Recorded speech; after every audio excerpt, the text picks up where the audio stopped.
สบายดีเนาะวันนี้เราจะมาสอนวิธีการอัปโหลดไฟล์ข้อมูลลงไปที่เว็บไซต์ duradoc.com นะก่อนอื่นเนาะให้เราเข้าไปที่เบราว์เซอร์เนาะแล้วก็พิมพ์คำว่า duradoc.com แบบนี้เนาะกด enter เราจะเห็นหน้าเว็บไซต์นี้เนาะสำหรับผู้ที่บ่ทันสมัครAccount เนาะให้ไปสมัครก่อนเนาะเดี๋ยวเราสิแปะลิงก์สมัครไว้ให้เนาะหลังจากสมัครเข้ามาแล้วเนาะเราจะเห็นสื่อของเราแบบนี้เนาะให้เราไปที่ฝากเอกสารเนาะคลิกที่ปุ่มฝากเอกสาร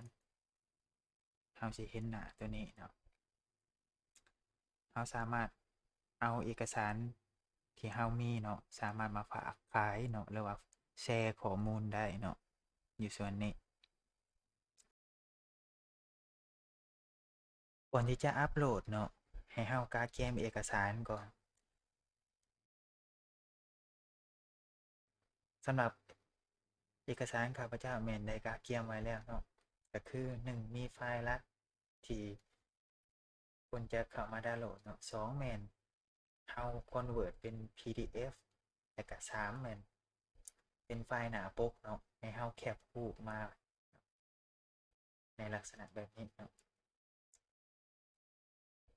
หลังจากได้3อย่างนี้แล้วเนาะ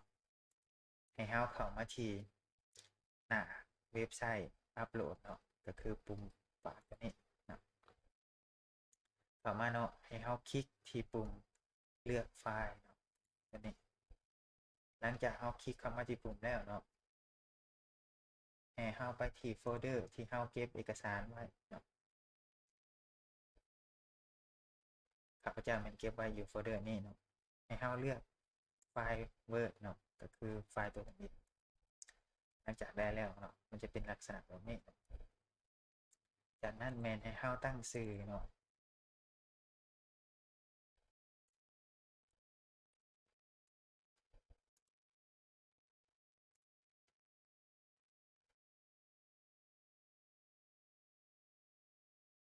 ชื่อตัวนี้เนาะจะเป็นชื่อเอกสารของเราเนาะเราก็เขียนไปแมนเอกสารยังต่อมาแมนเลือกไฟล์ preview เนาะแมนให้เราคลิกปุ่มนี้แล้วไปเลือกเอาไฟล์ PDF เนาะกดต่อมาแมนแนบไฟล์รูปหน้าปกเนาะที่เรากาเกียมไว้เนาะตัวนี้แมนหมวดหมู่เนาะให้เราเลือกหมวดหมู่อันนี้เป็นหมวดหมู่ลักเนาะแล้วก็หมวดหมู่ที่2เนาะหมวดหมู่อย่างให้เราเลือกจนสุดเนาะสำหรับหมวดหมู่ถ้ามันมีอยู่3หมวดหมู่มันก็จะแสดงเป็น3เนาะเนี่ยมันจะแสดงให้เราเลือกตัวใดก็ได้เนาะต่อมาแมนให้เราใส่จำนวนหน้าเนาะไฟล์ข้าพเจ้าแมน8ตัวนี้แมน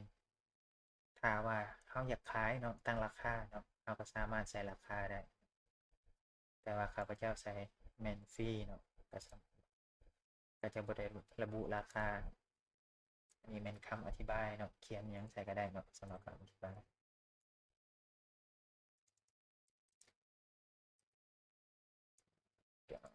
โอ๊ตไปฟรีคำอธิบาย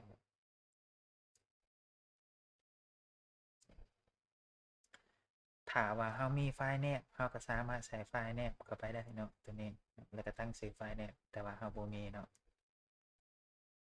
ตัวนี้โฮมครับเป็นไฟล์